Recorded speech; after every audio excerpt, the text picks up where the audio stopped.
নদীর পাড় ঘেরা পুরনো এক চর, সেখানে দাঁড়িয়ে আছে শুকনো পাতা ঝরা একটি বিশাল গাছ।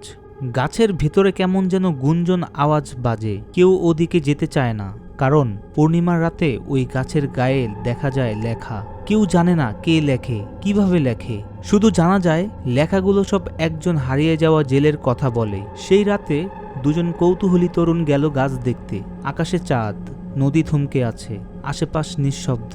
গাছটা তখনও নিরহ। গাছের গায়ে নিজে নিজে আঁচড় পড়তে থাকে। লেখা ফুটে ওঠে, আমি ফিরিনি, আমার নৌকা ডুবেছে, আমার গল্প কেউ শুনেনি। একজন বলে ফেলে, এইটা তো কেবল গুজব ছিল, এই যে সত্যি। আর তখনই গাছের পেছনে জলের গন্ধে ভেজা হাওয়া, একটা ছায়া মানুষের মতো, কিন্তু চোখ নেই, কেবল শূন্য দুই গর্ত আর ঠোঁটের কোণে হালকা হাসি। ছায়াটা এগিয়ে আসে গাছের গায়ে, হাত ছুঁয়ে বলে, তুমি যখন শুনতে আসো তখন কিছু নিয়ে ফিরতে হয়। টর্চ নিভে যায়, চারপাশে কেবল নদীর ঢেউ আর গাছের গায়ে আঁচড় কাটা শব্দ।